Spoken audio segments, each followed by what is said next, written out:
واش شفتوا لقطة كتفضح أكثر من 1000 تصريح؟ واش شفتوا موقف كيقول كلشي بلا هضرة؟ الأمير مولاي رشيد ما صفقش، ما ابتسمش، وما شاركش في المسرحية.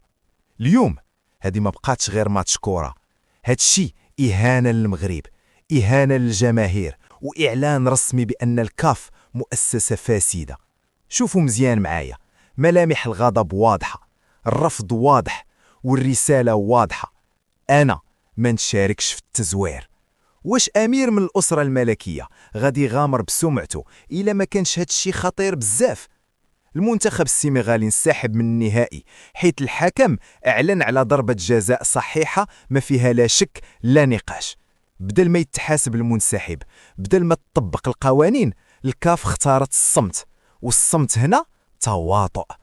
بلاغ الجامعة، ولكن الجامعة الملكية خرجت ببلاغ محترم كتقول غادي تمشي للمساطر القانونية. ولكن خليوني نقولوها بصراحة، واش شي واحد باقي كيثيق في الكاف؟ واش شي واحد كيظن أن الحق غادي يرجع؟ الكاف مرفوع ليها القلم، والفضيحة ولات عادة. حتى إنفانتينو فضحهم، حتى رئيس الفيفا خرج واعترف بأن اللي وقع عار كروي. ودابا نسولو، علاش هادشي ما كنشوفوهش في أوروبا؟ علاش ما كنشوفوهش في أمريكا الجنوبية؟ علاش غير في إفريقيا؟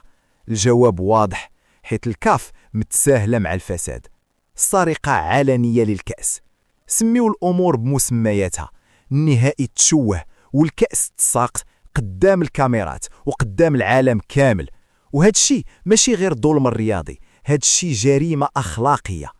موقف واضح، كفاية. إلا كانت المنافسة بهذا الشكل، بهذا التحكيم، بهذا الابتزاز، فاحنا ما محتاجينهاش. خليو ليهم كؤوس الشبهة، خليو ليهم بطولات العار. المغرب خاصو يركز على كأس العالم، على التطوير الحقيقي، على اللعب النظيف. ضربة أخيرة، الخاتمة.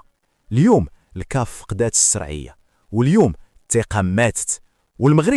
المغرب أكبر من كأس مسروق، وأقوى من تحكيم فاسد، وأذكى من لعبة قديرة.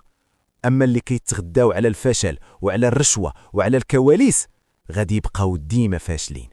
نشوفكم في فيديو قادم، والحساب آتٍ.